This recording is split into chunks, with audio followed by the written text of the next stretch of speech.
Sabi nila, ang ganda ay nakikita sa kalooban. Eh bakit sa kanya? Nasa pangalan na, nasa mukha pa. Ganda ka? Ganda yarn. Ito na, ang nagmamaganda at feeling diva. Ganda Wanda! Yes, friend. Isang maganda at mahinhin na gabi sa'yo. Yes. Demure muna tayo ngayong Lunes.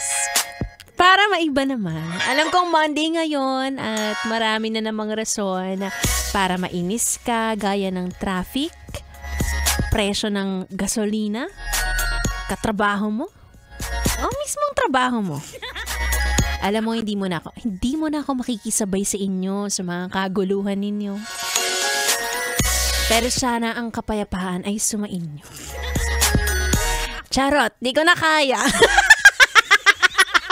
Parang hindi bagay sa akin maging mahinhin. Bagay ba sa akin, Joshua? Bagay sa akin mahinhin?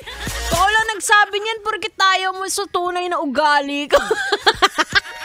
Anyway, maganda ako sa gabing ito. It's me, it's a girl DJ Ganda Wanda.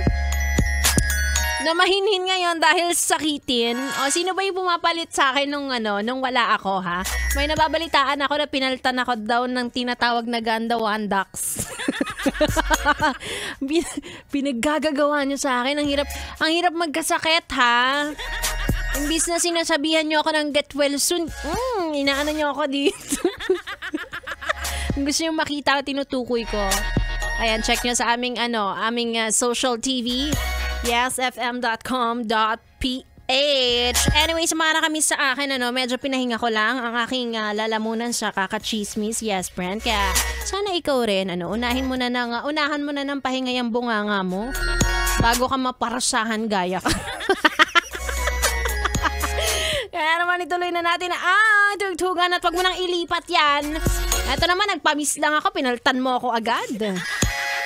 Eto na, tuto ka lang. Yes, friend. Dito lang sa 101.1. Yes, FM.